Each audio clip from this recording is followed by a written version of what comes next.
नमस्कार, मैं दिशा पामेचा आप सभी का स्वागत करती हूँ आज की इस क्लास में। हम बात करते आ रहे थे हमारे ग्रीन स्किल्स के बारे में, जहां हमने बात करी थी कुछ ऐसे एक्शंस की जिनसे हम हमारे पर्यावरण को बचा सकते हैं। हमने पढ़े थे हमारे 3R पॉलिसी के बारे में, रिड्यूस, रीयूज एंड रिसाइकल, जहां पर हमने जाने थे बहुत ही क्रिएटिव टिप्स कि कैसे आप अपने कचरे को रिड्यूस कर सकते हैं, कैसे सिर्फ आप वही चीजें ले सकते हैं जिनकी आपको जरूरत है। जो चीजें आप ले चुके हैं और यूज कर चुके हैं, कैसे उनको रीयूज करें। हमने बात करी थी ना कि कैसे प्लास्टिक की बोतल को आप कट करके उसके अंदर पेड़ उगा सकते हो, कैसे आप टायर्स का यूज कर सकते हो, अपने पुराने कपड़ों का यूज कर सकते हो। तो ये हमने किसके बारे में बात करी थी? रीयूज के बारे में बात करी थी। उसके बाद हमने देखा था कि कैसे आजकल बड़ी बड़ी कंपनियां प्लास्टिक का रिसाइकलिंग कर रही हैं, उनसे कपड़े बना रही हैं, जूते बना रही हैं और रोड्स भी बना रही हैं। साथ ही में हमने बात करी थी कि कैसे हम अपने पर्यावरण को बचा सकते हैं, इन्वायरमेंट को प्रोटेक्ट कर सकते हैं। एयर की बात हो तो हमने बोला था कि फॉसिल फ्यूल्स को कम से कम बर्न करें, ग्रीन एनर्जी का यूज करें, नेचुरल गैस का यूज करें, जिससे कि प्रदूषण पॉल्यूशन कम हो और हमारी हवा की जो क्वालिटी है वो बरकरार रहे। ऐसे ही हमने वाटर रिसोर्सेज को भी बचाने के तरीके पढ़े थे, लैंड रिसोर्सेज को बचाने के तरीके पढ़े थे, वेस्ट मैनेजमेंट के बारे में पढ़ा था, जिससे कि और इन सब तरीकों से हम क्या कर रहे थे, हमारे इन्वायरमेंट को बचा के जा रहे थे। आखिर हम हमारे इन्वायरमेंट की वजह से ही तो आज जिंदा हैं। सरवाइव हम किस लिए कर रहे हैं? क्योंकि हमारा इन्वायरमेंट हमारे साथ है, तो उसको बचाना तो हमारा क्या है? कर्तव्य है। इसी के चलते एक कॉन्सेप्ट आया था सस्टेनेबल डेवलपमेंट, जहां पर यह बोला गया था कि अगर आज हमने हमारी आज की जनरेशन ने जो हमारे प्राकृतिक संसाधन हैं, नेचुरल रिसोर्सेज हैं, अगर उनको ठीक से यूज किया, जिम्मेदारी पूर्वक यूज किया, तभी हमारी आने वाली जो जनरेशन्स हैं उनके लिए नेचुरल रिसोर्सेज बच पाएंगे। हो क्या रहा है? हो ये रहा है कि जो हमारी पॉपुलेशन है, जनसंख्या है, वो बहुत ज्यादा बढ़ती जा रही है। अब जितने ज्यादा लोग होंगे उतना ज्यादा खाना चाहिए होगा, उतना ज्यादा पानी, उतनी ज्यादा जमीन, उतने ज्यादा नेचुरल रिसोर्सेज कंज्यूम होंगे। और जितने ज्यादा नेचुरल रिसोर्सेज कंज्यूम हो रहे हैं, उतना ही वेस्ट भी तो प्रोड्यूस होगा। तो वेस्ट को मैनेज करने के लिए काफी सारे तरीके लगेंगे, और इतना वेस्ट मैनेज करना क्या संभव है? बहुत ज्यादा मुश्किल है। और मुश्किल है तो ये जो वेस्ट है ये बिखरता है, हमारे नेचुरल रिसोर्सेज को, एयर, वाटर, लैंड को पल्यूट करता है, प्रदूषित करता है। और हमारे नेचुरल रिसोर्सेज को बचाने के लिए, उनको कंजर्व करने के लिए, आने वाली जनरेशन के लिए रखने के लिए एक टर्म यहाँ पर हमारे पास में आया, सस्टेनेबल डेवलपमेंट। तो सबसे पहले जो सस्टेनेबल डेवलपमेंट है वो आखिर है क्या? तो सस्टेनेबल डेवलपमेंट क्या है? सस्टेनेबल डेवलपमेंट एक ऐसा विकास है, सतत विकास है, जहां पर हम तीन चीजों को साथ में लेकर चलते हैं। सबसे पहला है कि हमारी इकोनॉमिक ग्रोथ होनी चाहिए, जो हमारा नेशन है उसकी इकोनॉमिक ग्रोथ होनी चाहिए, यानी कि इकोनॉमिक डेवलपमेंट होना चाहिए। बात समझ में आ रही है? और इकोनॉमिक डेवलपमेंट के साथ में क्या होनी चाहिए? सोशल प्रोग्रेस भी होनी चाहिए। अब सोशल प्रोग्रेस क्या होगी?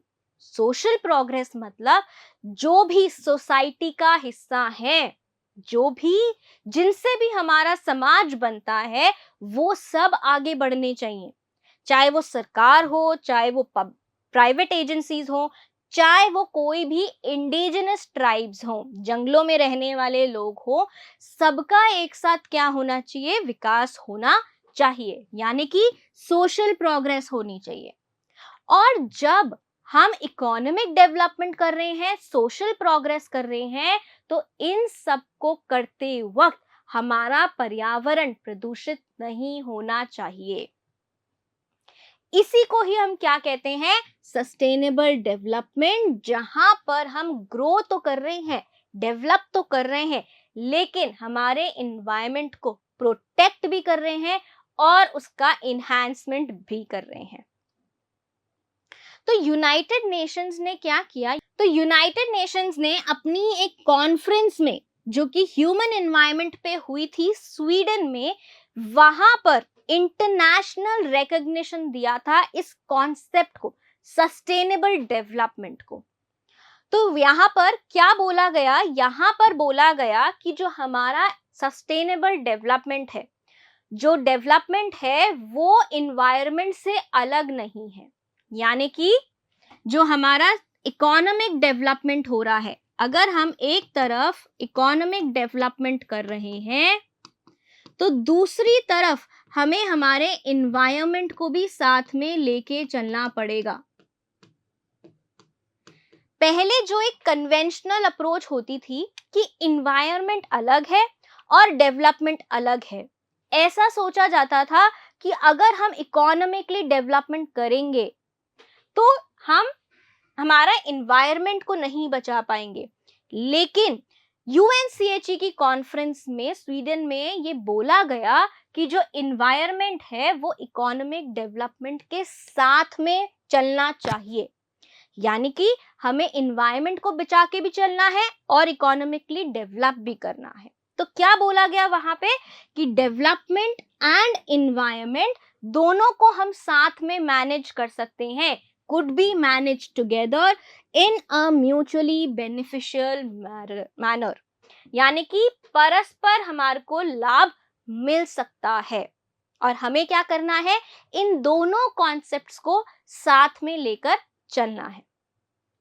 तो ये बात तो हुई थी 1972 में, 1972 में, और यही 1987 में जो हमारा टर्म है सस्टेनेबल डेवलपमेंट, इसे सबसे पहले कॉइन किया गया। सबसे पहले जो सस्टेनेबल डेवलपमेंट ये टर्म है, ये कहाँ आया, ये आया 1987 में। किसके अंडर आया, world commission on environment and development के अंडर आया।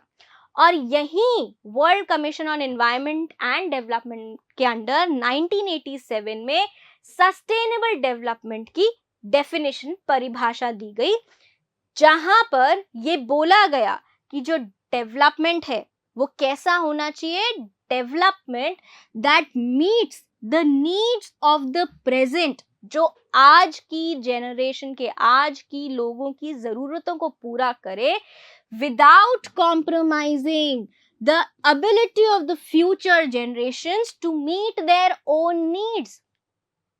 ये बोला गया कि जो ऐसा डेवलपमेंट होना चाहिए, ऐसा विकास होना चाहिए, जिससे कि आज हमारी जरूरतें तो पूरी हो सके, लेकिन आने वाली जनरेशन की जरूरतों को कॉम्प्रोमाइज ना करना पड़े, आने वाली जनरेशन्स की नीड्स के साथ में किसी भी प्रकार का समझौता ना करना पड़े।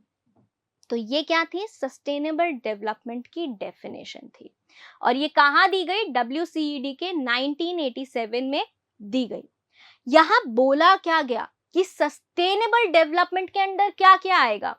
सस्टेनेबल डेवलपमेंट में बोला गया कि जो भी हमारे नेचुरल रिसोर्सेज हैं, उनका बहुत ही जिम्मेदारी पूर्वक उपयोग किया जाए, चाहे वो हमारे बायो रिसोर्सेज हो, नेचुरल रिसोर्सेज हो या रिन्यूएबल रिसोर्सेज हो, उनका बहुत ही ज्यादा जिम्मेदारी से यूज किया जाए और उनका शोषण, एक्सप्लॉयटेशन या एक्सेसिव यूज ना किया जाए और एक्सेसिव यूज को कम किया जाए। क्या बोला गया, reducing excessive use of resources और इनहांस करे रिसोर्स के कंजर्वेशन को, उनका संरक्षण किया जाए। दूसरी बात क्या बोली गई, recycling and reuse of waste materials. क्योंकि पॉपुलेशन बढ़ रही है, क्योंकि लोग बढ़ रहे हैं, ज्यादा नेचुरल रिसोर्सेस काम में आ रहे हैं, तो जायज सी बात है कि वेस्ट भी बढ़ेगा।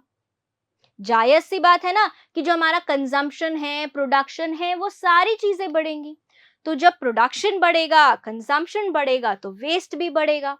बहुत सारी ऐसी चीजें आएंगी जो कि क्या होंगी, हम एक बार यूज करके बोलेंगे अब हम इनको यूज नहीं करेंगे।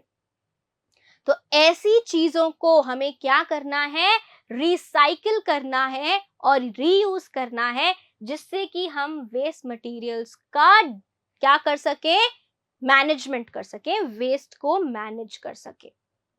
बात समझ में आ रही है? उसके बाद में जो भी हमारे रिन्यूएबल रिसोर्सेज है, बायो रिसोर्सेज है, कौन से हैं हमारे रिन्यूएबल रिसोर्सेज? हमारी सोलर एनर्जी है, क्या है रिन्यूएबल रिसोर्स।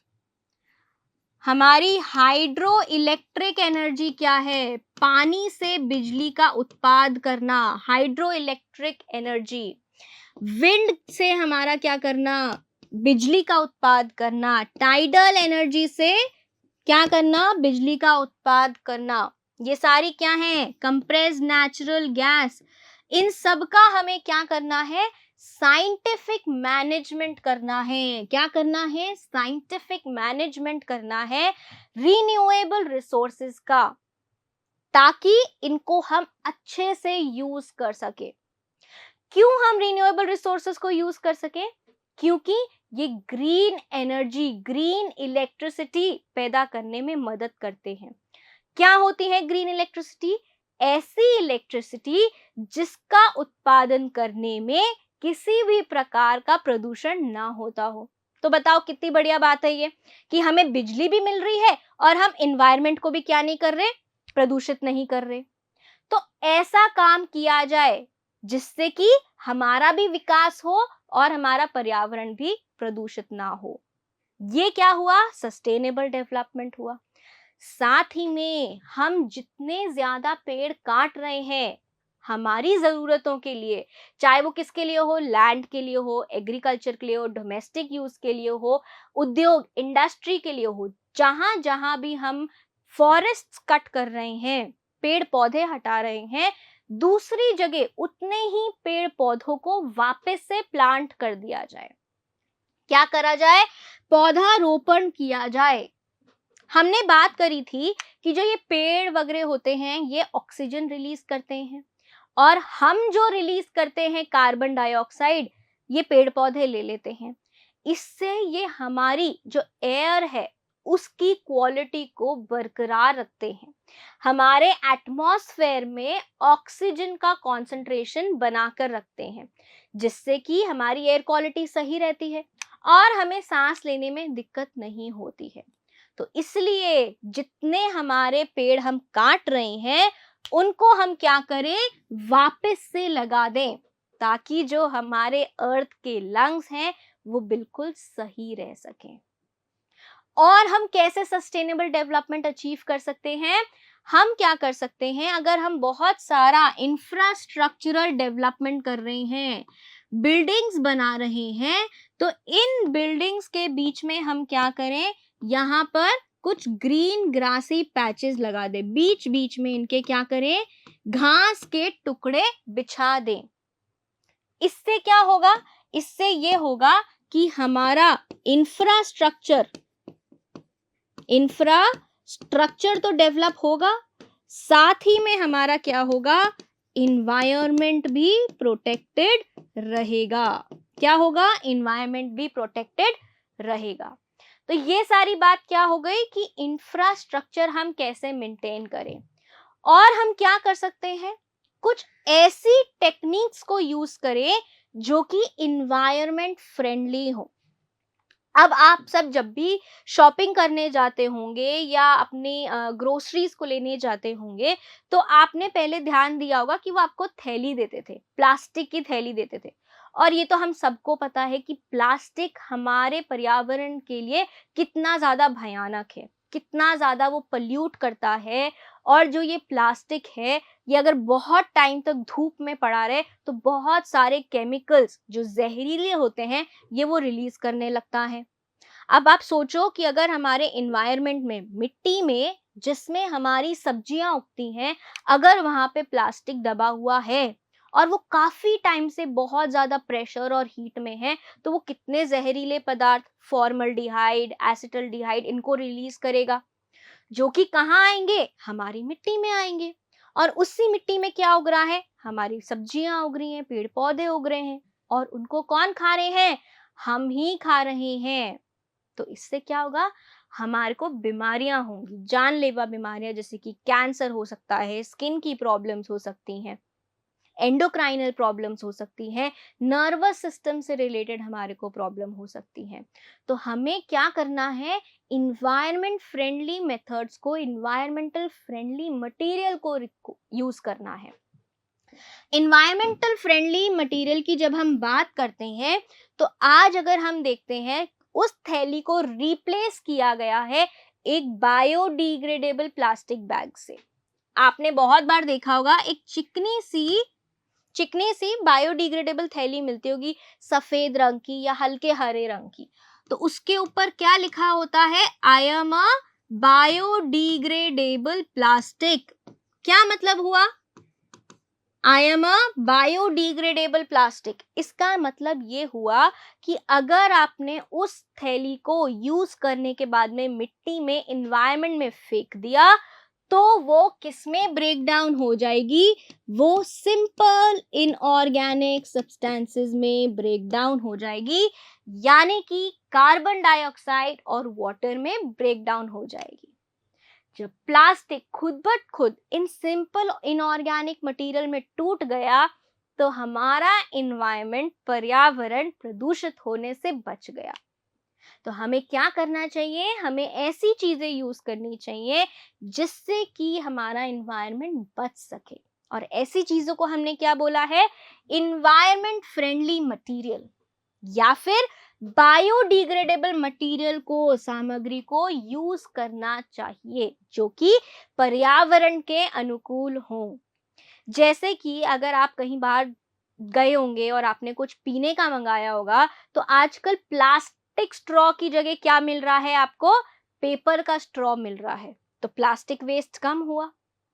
और आपने देखा होगा कि एक कंपनी है जो कि प्लास्टिक के चम्मचों को हटाने के लिए अनाज के चम्मचे बना रही है, वीट के चम्मच बना रही है, जो कि हम खा सकें, जिससे कि प्लास्टिक के चम्मच का जो कचरा है उससे हम बच सकें। कितनी जगह रिसाइकलिंग हो रही है प्लास्टिक की, कपड़े बन रहे हैं, जूते बन रहे हैं, सड़क बन रहे हैं। तो ये सब क्या हो रहा है, वेस्ट को मैनेज करने के तरीके हैं। और इन्हीं के साथ में हमें क्या यूज करना चाहिए, environmental friendly and resource efficient technologies, जिनसे कि हम हमारे रिसोर्सेस को बचा सके, कंजर्व कर सके और उनका सही इस्तेमाल कर सके।